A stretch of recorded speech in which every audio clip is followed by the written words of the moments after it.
Olá, estamos aqui para a nossa sexta aula de História da Igreja do Brasil e Missões, né? Terminando aqui a nossa caminhada. Vamos começar orando. Pai, Tu és maravilhoso e Tu és glorioso, e eu quero Te louvar porque o Senhor nos dá o privilégio de participar da história que o Senhor está escrevendo, da história que o Senhor está construindo. Apesar de todas as nossas limitações e todas as nossas falhas, Tu na Tua bondade, Tu na Tua misericórdia tem nos ajudado. Obrigado, Pai, que o Senhor continue movendo a nossa vida e que nós também possamos participar de uma maneira intensa daquilo que o Senhor está fazendo. Eis-nos aqui, Senhor. Usa a nossa vida para a Tua glória. Amém. Amém. Então vamos lá. Nós vamos hoje encerrar falar de alguns outros movimentos, também um pouquinho do Brasil em Missões, né?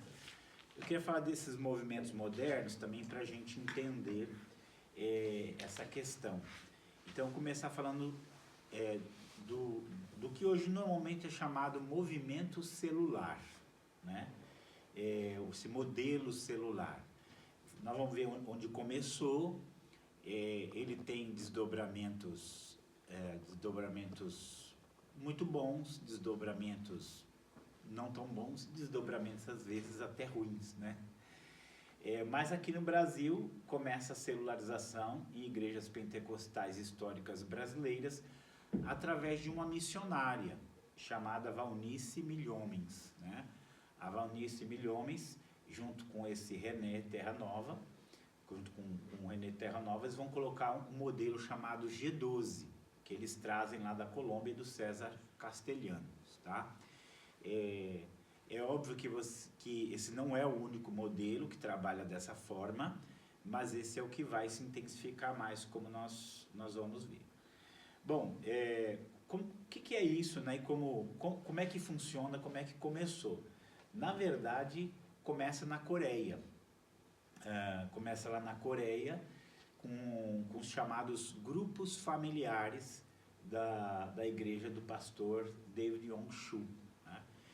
Quem teve chance de ler os livros dele, eu li muitos livros, aliás eu li quase, acho que todos os livros deles, se não li todos, eu li alguns, inclusive escrevi pedindo um livro de lá, tem um livro que eles me mandaram, né? E assim, ele é que começa com essa ideia de usar as casas para fazer cultos, né? Então, claro que cada lugar vai tendo o seu modelo, sua maneira de ser, mas ele, como teve uma igreja que cresceu muito, então a ideia dele é que aquela comunhão, que às vezes ficava difícil numa igreja grande, pudesse acontecer nas casas, né? No que ele chamava de grupos familiares. Então, os crentes se reuniam semanalmente nos lares, e aí, através disso, você tinha evangelização, integração, pastoreio, preparação de líderes e formação de novas células, né? Aqui uma referência dessa igreja, da Igreja do Evangelho Pleno de Oído, lá no Seul, tinha 750 mil membros distribuídos em 25 mil células. Então, se há outros modelos, né, se há outros antes dele, eu não sei, mas normalmente se toma ele como ponto de partida. Eu falo assim, particularmente, eu acho que isso foi uma coisa muito boa, pro evangelho de uma maneira geral, né? Existe um termo assim que a gente chama, não sei em espanhol como falaria, que é quando você fala capilaridade. O que é a capilaridade? Você sabe que a gente tem as grandes veias, né? No corpo, tem as grandes artérias, aí tem as veias, e depois você tem seriam os capilares, que seriam veias bem fininhas que percorrem o corpo inteiro. Então, as células, elas acabam tendo esse alcance, né, capilar, porque ela vai em vários lugares, né? Ela consegue trabalhar em vários lugares. E isso assim, esses pequenos grupos, eles acabam também tendo outras funções. Então, por exemplo, às vezes a pessoa não vai numa igreja, mas numa casa ela vai, né? Então a pessoa vai lá na casa e ela está sendo evangelizada. Às vezes a igreja tem muita gente, é difícil para o pastor cuidar, mas às vezes se ele vai numa casa, ali ele compartilha o problema dele, ali ele conversa as dificuldades dele, e ali também ele é pastoreado, né? Às vezes, assim, tô falando assim das coisas que eu vejo, né, que eu achei uma coisa muito boa. Às vezes, assim, você vai numa igreja grande, você não consegue se integrar. Se a pessoa é tímida, quanta gente ele vai numa igreja grande, ele entra, sai, ninguém percebe ele ali, né? Porque ele é mais um no meio de muitos, né? E às vezes numa casa, não. Você ali, você consegue se integrar melhor, né? E também para a própria preparação de um líderes, uma reunião numa casa é diferente. Eu comecei pregando aos 15, 16 anos em casas, né? Na igreja eu não tinha coragem, na igreja caiu o microfone da mão, né? Mas na casa era uma coisa boa. Então essa visão dele, ela vai adquirir características diferentes, perspectivas diferentes, propostas diferentes em vários lugares. Aqui no Brasil, eu lembro na época, isso década de 80, 90, algumas igrejas, inclusive a Assembleia de Deus, procurou também usar esse meio, né? Nem todo lugar foi bem sucedido, nem todo lugar foi fácil de implementar, mas em muitos lugares, sim, ela foi uma maneira que deu certo. Agora, esse modelo celular que veio para o Brasil, ele vai ter muitas críticas, né? Esse modelo específico que vem da Colômbia, porque já começa a haver outros elementos que não foram tão saudáveis. Então ele teve muita crítica, né? Mas o sistema foi adotado nos Estados Unidos, né, da influência desse pastor batista, o Ralph Nader, em 73, e vai ser aplicado em vários lugares do mundo. Em Singapura, inclusive, em alguns lugares do mundo, a igreja só funciona assim, né? Se eu não me engano, não vou lembrar exatamente, mas se eu não me engano, em Sri Lanka, eles não tinham como construir templos, não é tão fácil, então é tudo nas casas, né? Em muitos lugares onde você não pode ter templos, acabou funcionando desse jeito. E aí, o livro do Ralph Nader, que ele coloca, para onde vamos agora, defendia o abandono do formato tradicional da igreja americana e apresentava um novo paradigma para a organização eclesiástica que ele denominava igreja estruturada em células, tá? Então, eu li bastante sobre isso e assim, a ideia era que substituísse, que você não tivesse mais esse modelo do templo, né? Você tem um templo, não. Você se reunia em casas e ocasionalmente você ia para um lugar, às vezes alugado, e todas aquelas células se reuniam. Hoje posso dizer que você tem o uso desses grupos menores. Com o tempo, as adaptações elas vão acontecendo. Então hoje aqui se usa muito esse termo, grupos pequenos. Então tem que chamar grupo familiar, tem que chamar célula, tem que chamar grupos pequenos. A gente trabalha com o que a gente chama assim, no Vale trabalha com grupos de discipulado. Então o nome é discipulado. Então faz nas casas esse discipulado, se reúne assim. E digo assim que sabendo usar vai ser sempre uma coisa muito, muito positiva, né? Agora, o que vai acontecer? Esse sistema acabou sendo usado em quase todas as partes do mundo. Então, hoje você vai encontrar bastante a ideia de igrejas em células. Algumas igrejas aqui no Brasil, particularmente, elas funcionam sempre em células, né? Há uma igreja muito grande aqui no Brasil chamada Videira, né? Sediada em Goiânia, e todo o trabalho dela é assim, é tudo célula. Talvez o grande questão que trouxe alguma confusão, algumas coisas que foram reprovadas, né? É quando eles começam a usar essa terminologia, essa ideia do G12, ou grupo dos 12. Uma coisa era quando o movimento dizia assim, olha, esse modelo dos 12 esse modelo de célula é um modelo bom, né? É um modelo bom. Vamos trabalhar com grupos pequenos. Muitas igrejas começaram a fazer isso e foi bom, deu certo, trouxe evangelização, integração, pastoreio, né? Treinamento. O problema é quando vem esse modelo dos 12, né, que vai ser adotado na Nigéria e pelo Castelhanos na Colômbia. Quando ele vai dizer que esse é o modelo que Deus revelou para a igreja agora. Toda a igreja tem que seguir esse modelo. Então começou a ficar meio complicado, né? Eu participei, inclusive, de congressos e acabou virando como se fosse um dogma, uma revelação de Deus, uma visão.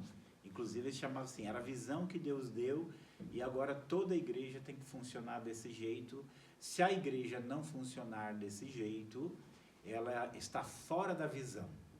E aí, com o tempo, eles acabaram se fechando neles mesmos. Eu tive, assim, amigos meus, inclusive, que a gente fazia trabalhos juntos, né? E ele entra, e quando ele entra, eu já não pode mais andar comigo, porque eu não estou na visão, né? Eu não sou da visão. E os membros também são ensinados a não se relacionar com outros, porque eles não estão na visão. Então, acabou criando uma coisa assim, muito fechada, acabou se introduzindo ali ideias que fugiram bastante do propósito original, né? Então, aquilo que era positivo se tornou negativo. Aqui no Brasil, assim, virou febre, e em alguns lugares os pastores abandonaram mesmo o estilo de igreja normal e adotaram esse modelo. Alguns até conseguiram fazer coisas boas e crescer, mas alguns eles acabaram assim, criando vários problemas, vários prejuízos. Existem pessoas hoje, inclusive, eu conheço muitos, né, meio traumatizados e cidades meio traumatizadas.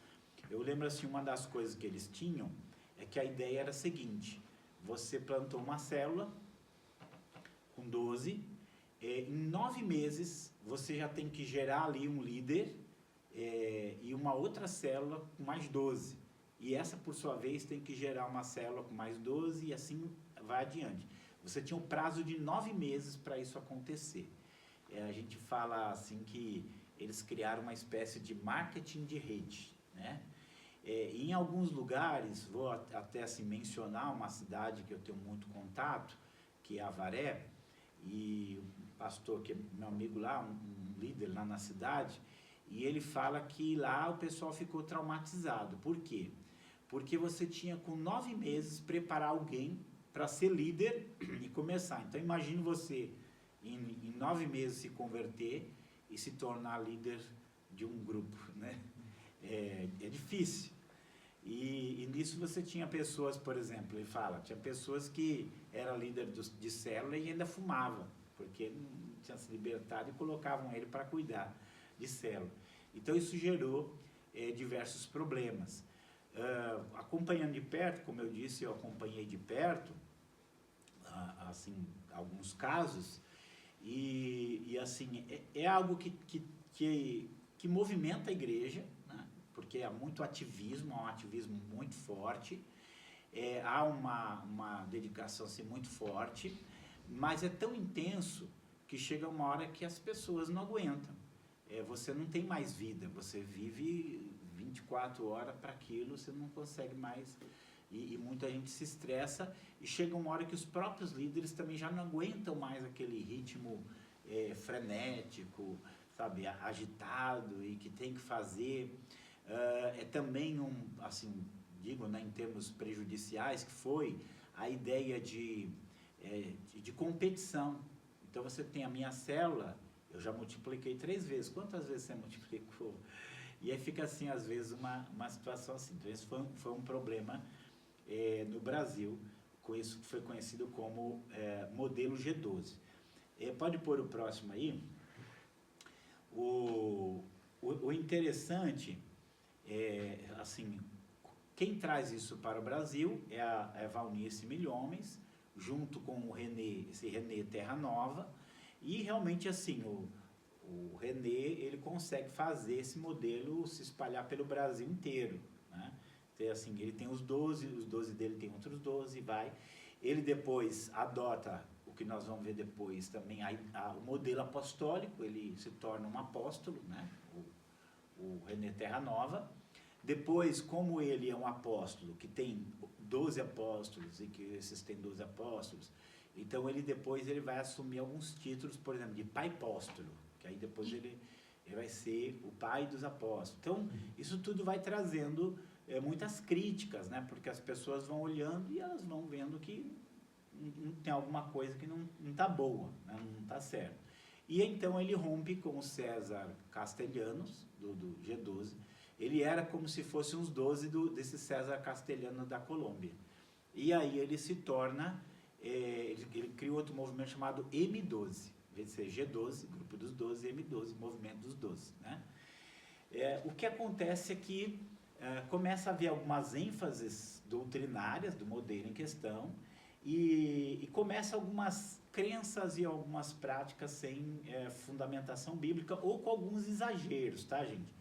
Então, não é que tudo isso está errado, mas a forma como eles colocavam não era saudável. Quebra de maldição, cura interior, confissão positiva, teologia da prosperidade, mas coisas muito estranhas, assim. Essa questão, assim, da quebra de maldição, cura de interior, eles chegavam a falar assim, você fazia tipo uma regressão até o ventre, e você tinha que ir lá voltar na mente e tal. O estilo de liderança era um estilo assim muito forte, no sentido até assim, para você ter ideias, você não podia comprar alguma coisa sem você falar com o seu líder de célula. Ele que te autoriza ou não você comprar alguma coisa no cartão de crédito. Ou você vai fazer uma viagem, assim, aí você só vai viajar se ele deixar. Se ele disser para você não viajar, você não viaja. Então era uma coisa assim que acaba criando uma certa aversão, né? Submissão é bíblico, a gente sabe, a autoridade ela é bíblica, mas dentro dos moldes bíblicos, né? Então esse movimento ele teve o seu crescimento, ele teve o seu desenvolvimento, mas nem tudo foi positivo, né? O que eu percebo hoje, inclusive com pessoas que eu conheci pessoalmente que entraram, que eles mesmos uma hora viram, não, eu vou ter que ser mais leve, vou aproveitar algumas ideias são boas, outras não são, e aí eles vão caminhando. Então tudo assim, eu gosto muito da orientação bíblica, né? Examinar e tudo, retenha o que é bom, né? Não pode também dizer que tudo é ruim. Esses grupos, eles criaram uma coisa chamada encontro, né? O encontro é como se fosse um discipulado coletivo, mas algumas coisas dos encontros também eram umas coisas estranhas, né? Inclusive tinha assim, você não podia dizer o que acontece lá, não pode falar para ninguém, ficava sempre um negócio meio estranho. Mas eles dizem que era uma maneira de despertar curiosidade. Mas assim, os encontros, eles têm coisas positivas. Então, sabendo lidar com algumas coisas que eles tinham, era algo bom. Mas aí nós temos a questão do movimento de restauração apostólica, né? Assim, até hoje você vai ter muita controvérsia e até entender essa diversidade na igreja. Ainda existem apóstolos ou eram só os 12? O ministério apostólico era só para aquele tempo? É para agora também? Alguns grupos, não, o apóstolo moderno é um missionário. Mas o que vai acontecer é que vai ter esse movimento da restauração apostólica, e aqui no Brasil ela foi trazida por esse apóstolo chamado Rony Chaves, lá da Costa Rica, que criou a Rede Apostólica de Ministérios Cristãos Unidos. Então, começa a se criar essa ideia de que existem apóstolos, que normalmente são líderes de vários pastores, né, de de outros líderes também. E depois, em 1999, o Rony Chaves, ele faz um jejum e ele entende que Deus mandou ele organizar a rede de cobertura apostólica nacional e internacional. Então ele vem aqui para o Brasil e vem, né, tem um apóstolo John Kelly que vai ser esse presidente da Coalizão Internacional dos Apóstolos, né? E aí vai fazer diz que uma comissão foi dada para ele, agora ele vai ser líder dos apóstolos aqui no Brasil. Então começa no Brasil essa ideia de certos líderes serem apóstolos. Isso é um outro ponto de controvérsia muito grande no Brasil, né? Porque muitos entraram nessa ideia da questão apostólica, dizer eu sou apóstolo, outros respeitam, mas não participam, e muitos se opõem fortemente, né? Então hoje você já tem muitos grupos que são liderados por uma pessoa que tem o título de apóstolo, né? E hoje você vai ter, às vezes, alguns ministérios, por exemplo, o Vale da Bênção, ele é um ministério interdenominacional, ele lida com todas as igrejas. Então ele lida com pessoas que têm o título de apóstolo, né? Não tem como ele fugir. Mas ele para si não adota, né? Para si ele não adota o título. E às vezes tem até dificuldade de chamar a pessoa de apóstolo, né? Dizer. Outros não, entendem que é o título que a pessoa usou. E alguns também são muito tranquilos, assim, se você não chamar ele de apóstolo, ele também não liga, mas alguns ligam. Alguns, se você não chamar ele de apóstolo, ele vai se sentir ofendido, né? Isso é comum no Brasil. Agora, eu queria ver, assim, interessante, até para fazer um comparativo, tem um grupo da Inglaterra, que é um grupo renovado, um grupo que se tornou pentecostal, creem nos dons, tudo. Eles creem no dom apostólico, né, nesse ministério apostólico, mas é bem diferente no Brasil e nos Estados Unidos. Geralmente no Brasil e nos Estados Unidos, o apóstolo é alguém muito rico, inclusive às vezes tem até avião, né? Tem avião, tem, né, uma série de coisas assim. E na Inglaterra não, o apóstolo é uma pessoa, ele apenas entende que o trabalho dele é liderar, é agregar, né? E aí tem esse grupo tem vindo aqui no Vale e tem nos abençoado, né? E aí ele fala que ele vai nos Estados Unidos e quando ele fala que é apóstolo, o pessoal pergunta para ele, cadê seu avião, né? Ele é simples, ele não entende que é dessa forma. Mas esse movimento de restauração apostólica que se desenvolveu nos Estados Unidos e veio para o Brasil, o apóstolo acaba sendo assim algo, como eu posso fazer, até meio soberbo, né? Uma ideia assim um pouco soberba. Então você tem essa dificuldade. Estou dizendo que todos são, tem muitos deles, são pessoas comuns, apenas eles acreditam na restauração do dom, mas é algo também objeto de controvérsia no Brasil. Então ele traz para cá, houve relutância, né? Houve essa relutância, né, no Brasil. Mesmo sendo decidido que quem achasse o título muito forte, ele poderia ser reconhecido apenas como pessoa com dom apostólico, né? Então, eu não sou apóstolo, sou uma pessoa com dom apostólico, né? Você não usava o título. Então, alguns usam o título no Brasil, outros entendem que ele tem esse dom apostólico.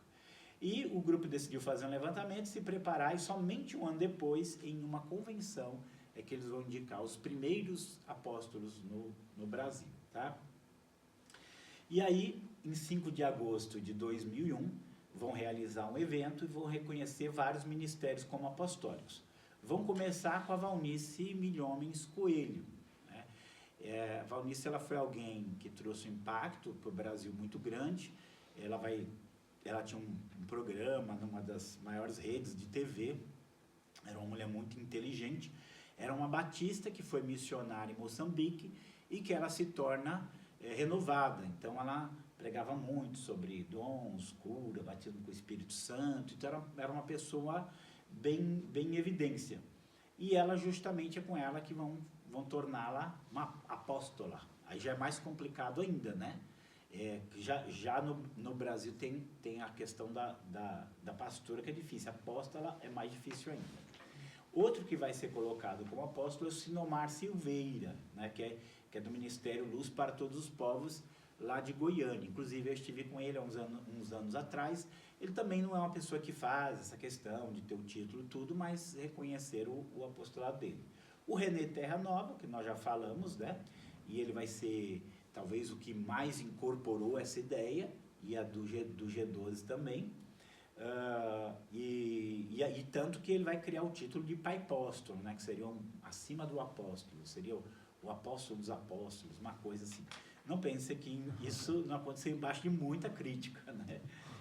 E aí você tem o Márcio Valadão, que a gente já falou da Igreja Batista de Lagoinha, que nasce daquele avivamento da década de 60 e 70 ali. Então, a partir daí, se multiplicaram outros também com esse título, tá? Hoje você tem muitos que carregam esse título, outros eu conheço também, são pessoas bem relacionáveis e também não se acha superior a ninguém.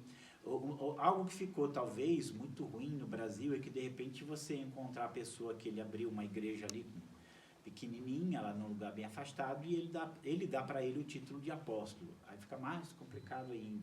Então, você começa a ver, assim, uma série de atitudes muito, muito negativas, né?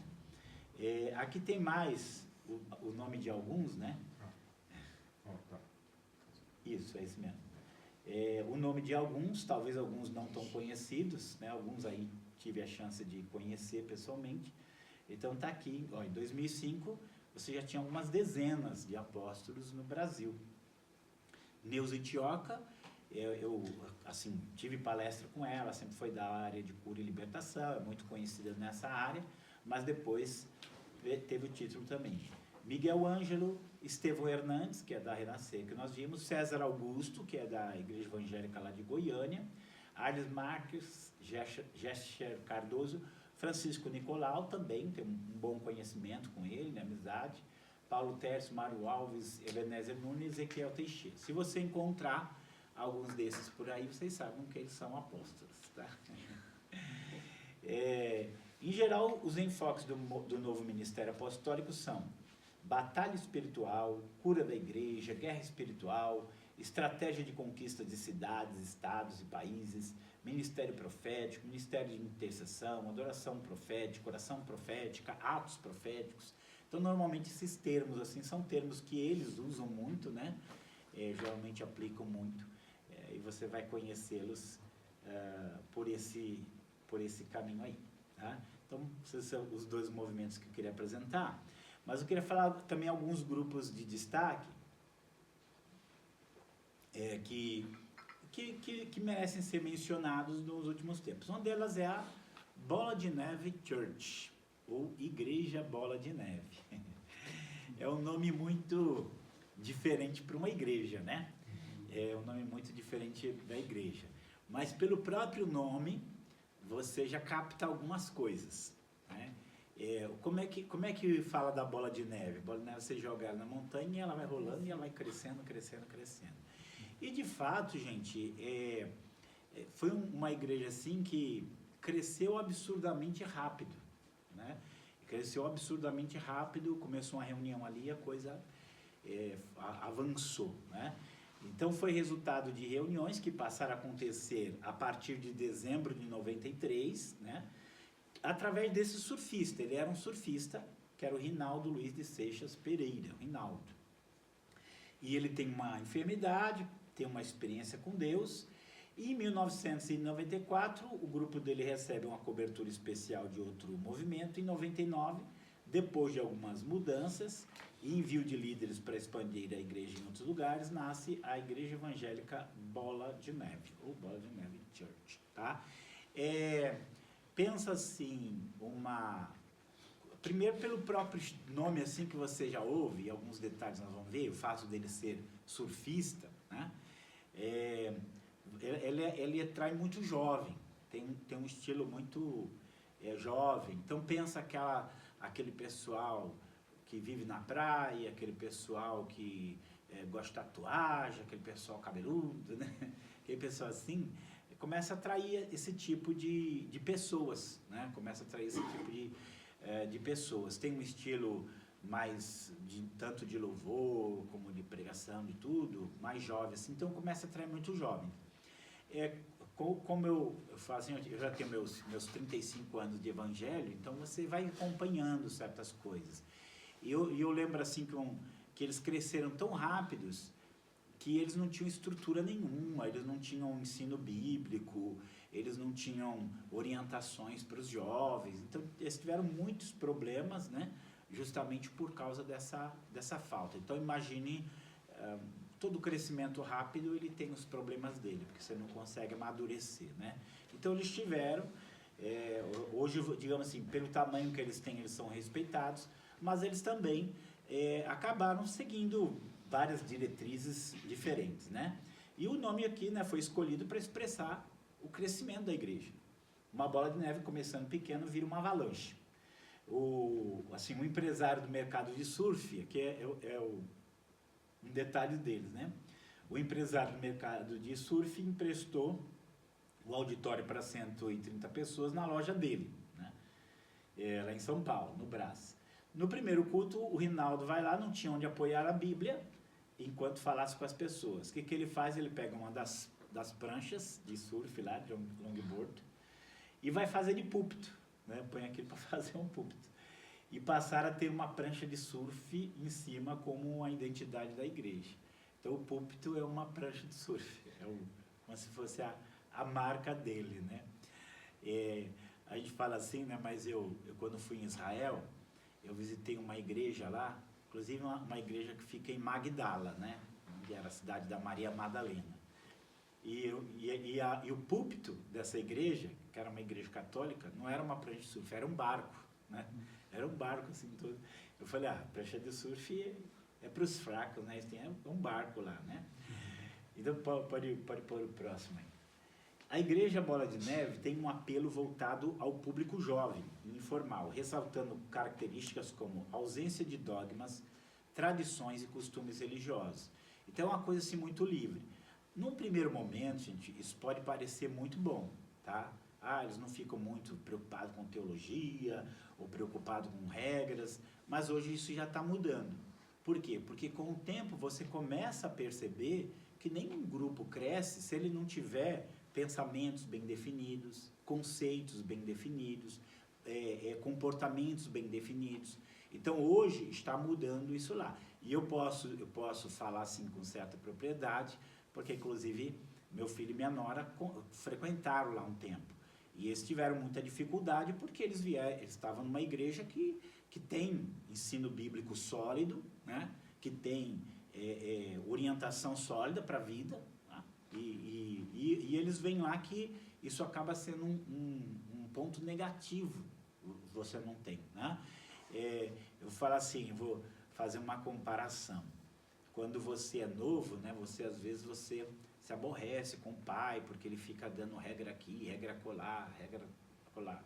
Quando você cresce e tem seu filho, você percebe que você só vai poder criar ele bem se você der diretrizes para a vida dele, né? Então é assim que funciona. As igrejas também, elas aprendem assim. Então eles cresceram muito rápido, às vezes sem ter essa preocupação em apresentar claramente a doutrina bíblica, em apresentar claramente o que a Bíblia diz sobre tudo. E hoje eles mesmos estão mudando isso, né? Hoje mesmo eles estão alterando isso porque eles estão vendo que eles precisam dar um alimento sólido. Então assim, eles enfatizam a liberdade de se poder seguir a Jesus sem precisar se converter a um estilo de vida muito distinto ao qual já se está acostumado e seguir um grande número de regras religiosas. Ele se propõe a mostrar um lado novo do Evangelho. A igreja também busca manter sua imagem associada à prática de esportes radicais, tais como surf e skates. Então eles gostam disso porque dá a ideia de modernidade e tudo. Mas eles hoje, cada vez mais, à medida que eles crescem, eles percebem que precisa do fundamento bíblico, da solidez bíblica para fazer as coisas, né? Mas ela cresceu muito. A Bola de Neve está presente em todas as regiões do Brasil, Colômbia, Portugal, Estados Unidos, Irlanda, Canadá.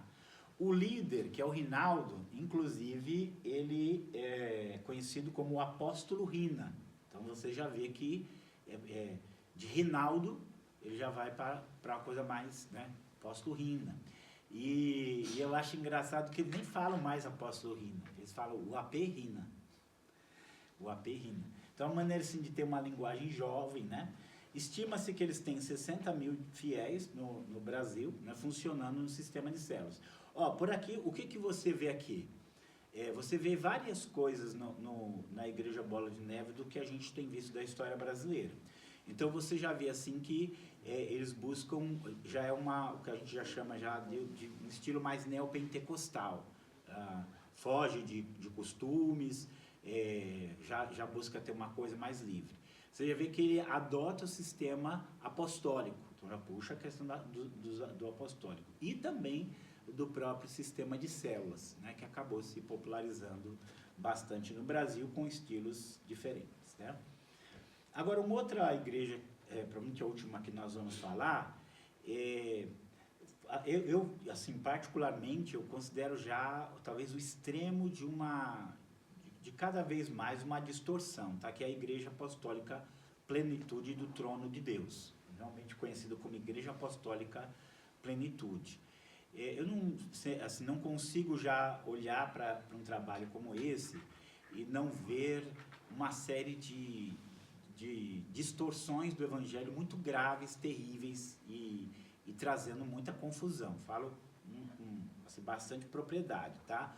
O fundador, que é o Agenor Duque, que é óbvio que também vai se intitular apóstolo, né? A esposa dele vai ser bispa. E eles vão fundar essa igreja lá em São Paulo. Ele foi pastor na Reino de Deus e na Mundial do Poder de Deus. E aí ele vai misturar tudo, né? Então ele promove o Congresso Fogo de Avivamento para o Brasil, no Carnaval, e traz evangelistas famosos aí do mundo. É o que ele faz. Põe o próximo aí. Então o apóstolo com a esposa titulada bispa, são considerados controversos por causa da liturgia e das práticas realizadas no culto da sua igreja em torno de campanhas de milagres. Gente, são coisas muito confusas, tá? Só para você ter ideia, ele muitas vezes orando por pessoas endemoniadas, ele levava uma garrafa que ele dizia que o demônio ia entrar na garrafa, né? Ou então, ele criou um negócio que ele chamava de...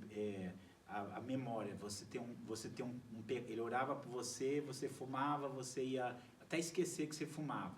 E ele dava para a pessoa o cigarro para a pessoa fumar e a pessoa começava a tossir. Eu não fumo. Era quase um negócio assim como hipnotismo. E uma série vou colocar aqui algumas coisas assim, umas coisas muito esquisitas e estranhas mesmo, grotescas mesmo, né? Em 2016, eles diziam que eles tinham 20 templos em São Paulo, Amazonas, Minas, Rio de Janeiro e outros núcleos mais abertos aí pelo Brasil, né? Pode pôr o próximo, só para a gente ver. Ó, isso aqui é uma coisa... Aqui, dá uma olhadinha ali aqui na direita, fazendo um culto, né? Então, ele veste uma roupa de saco, né, que ele tinha um sinal de humilhação, e põe essa coroa na cabeça, para dizer que ele é um... Rei de Jesus, uma coisa assim, né? Então, assim, assim, quem vê, eu fico com vergonha, sinceramente, né? Eu fico com vergonha de pessoas identificar isso como se fosse evangelho. Não, gente, é coisas que vocês... É muito mais do que isso, né? É muito mais do que isso. Mas é muita coisa estranha. Assim, muita coisa distorcida e escandalosa e que não traz nada de positivo para o Evangelho. Põe aqui só o próximo, para a gente ver ali, né? Então, você tem ali, por exemplo, você tem um lenço do pastor Benihim, que é ungido por esse pastor e cura qualquer enfermidade. Você paga R$20, né, e leva um CD de pregação de brinde, né? Você tem um manto vermelho que custa R$100. Eles têm uma loja chamada O Amor Oficial, né? Então você vai pôr isso aí sobre você e você vai ser curado. Você tem a pedra do Vale de Elá. É uma pedra que promete resolver qualquer problema, tá? O nome é referência ao Vale de Elá, que foi onde o Davi enfrentou Golias. Então você compra essa pedra do Vale de Elá e você vai resolver qualquer problema seu, né? Tem o pano de saco, aquela roupa que ele está usando, então ele estimula que você no culto use aquele pano de saco, custa R$70, tá? E você tem o óleo de Jeová Jiré também, que você vai usar e vai resolver qualquer problema. O óleo, que ele diz que tem no óleo, tem bronze, prata e ouro, e vai multiplicar o seu patrimônio 100 vezes mais, né? Você vai usar esse aqui e vai multiplicar o seu patrimônio 100 vezes mais. Então você vê que começa a ir para algo muito longe daquilo que é o Evangelho, né?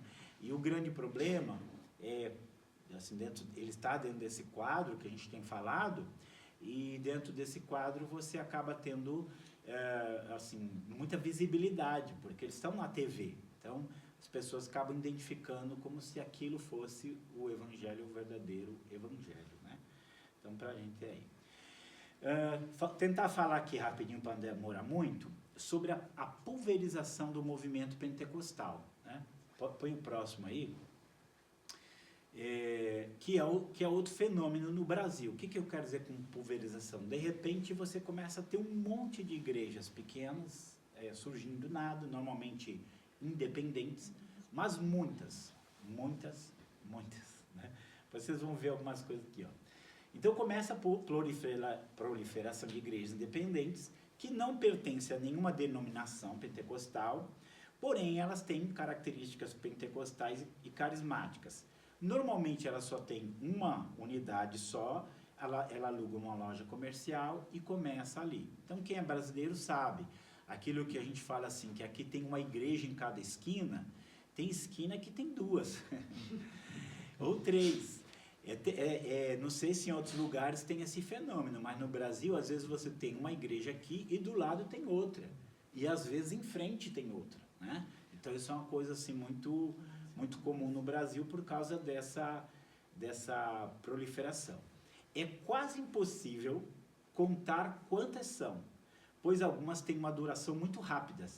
Uma pesquisa do Instituto Superior de Estudos de Religiões apontou que na década de 90, só na Grande Rio, surgiam 5 novas igrejas a cada semana, ou seja, a cada 2 dias surgia uma igreja nova. Em São Paulo, segundo estimativas, havia 180 tipos de pequenas igrejas em 1995. A grande maioria com um só templo, de linha pentecostal e situada em bairros da periferia.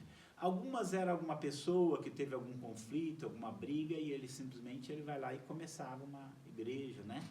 Então, dividia e começava, isso muito aqui comum. Para o IBGE, essas igrejas são classificadas como denominações, mas elas não são, tá? No censo de 2000, foram citadas mais de 1.200 dessas novas denominações. Os analistas acreditam que 60% a 70% eram pentecostais, e a antropóloga, a pesquisadora do ISER, né, ela diz: estamos vivendo um fenômeno que chamamos de pulverização pentecostal, que cria os mais diversos tipos de igreja. Então começam a surgir nomes e mais nomes. E aí eu inclusive digo que vai chegar uma hora que não vai ter mais nome para pôr, porque começam a surgir muitos nomes. Então eu quero só encerrar aqui, e nós vamos ler rapidamente os nomes de alguns desses pequenos trabalhos que foram surgindo. Então vamos lá, olha lá. Igreja Evangélica Florzinha de Jesus. Igreja Evangélica Cenáculo de Oração Jesus Está Voltando. Igreja Evangélica Deus Pentecostal da Profecia.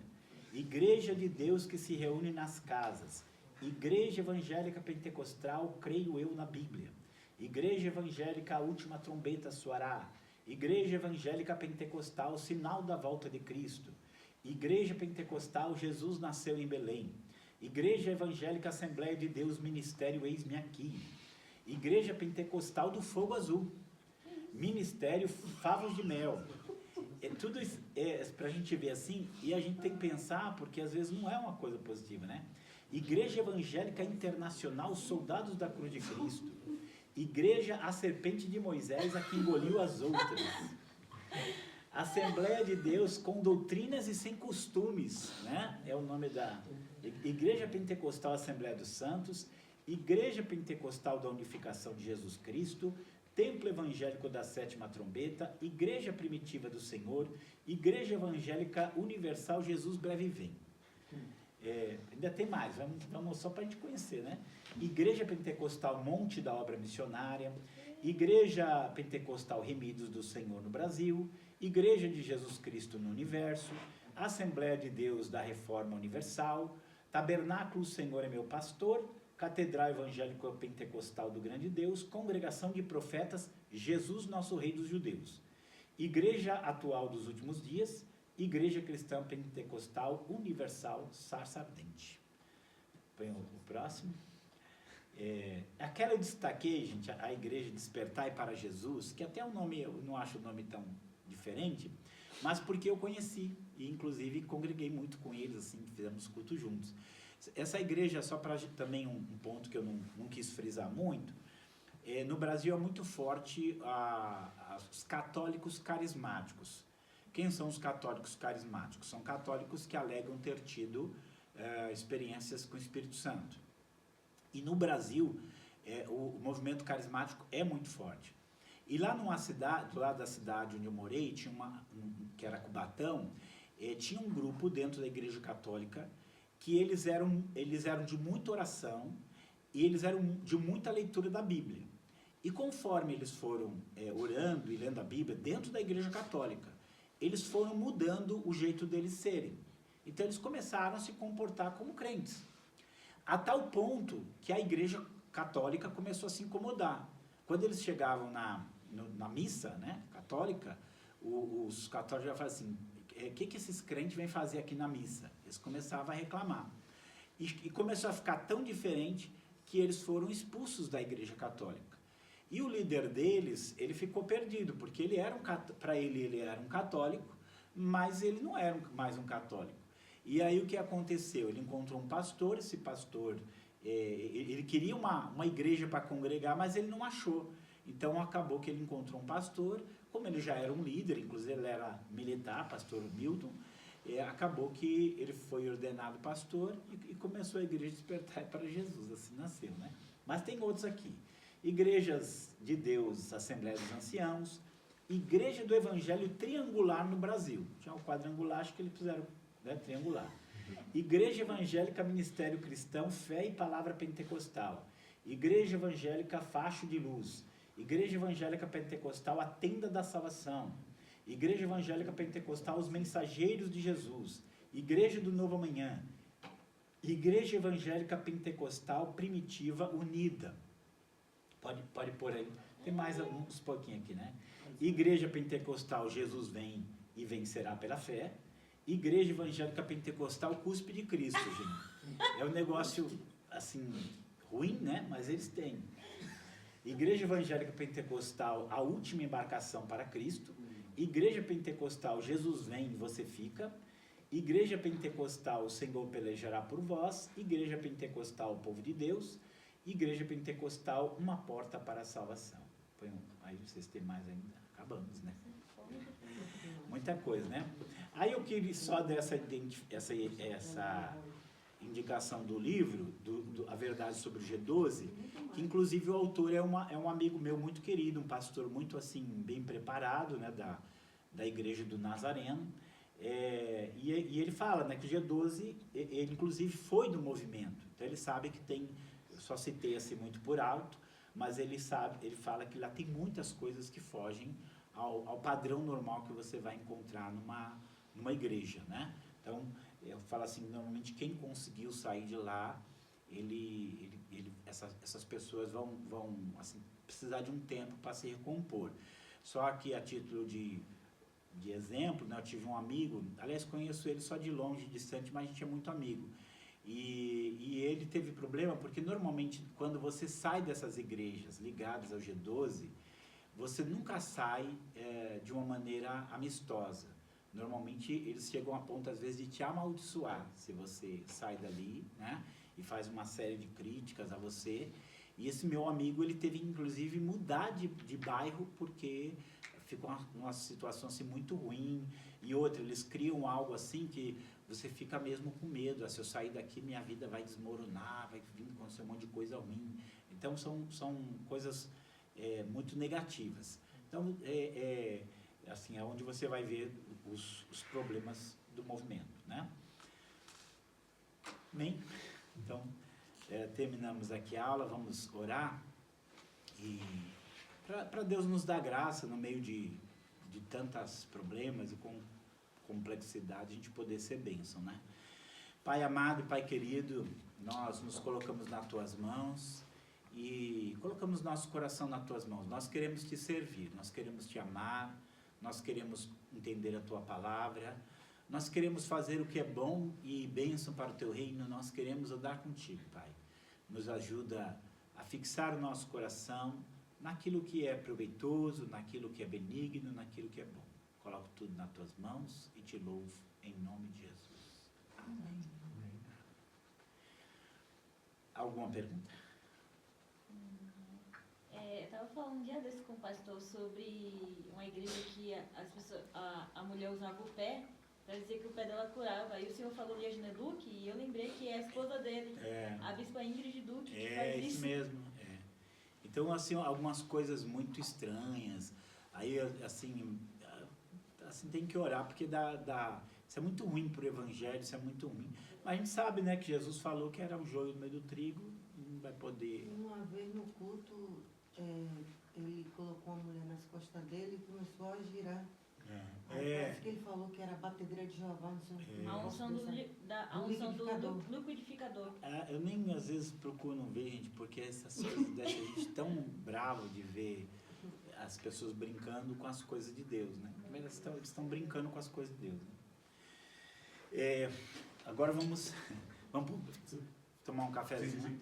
Depois... deixa eu... Tem uma pergunta ali. Estava querendo saber o conceito do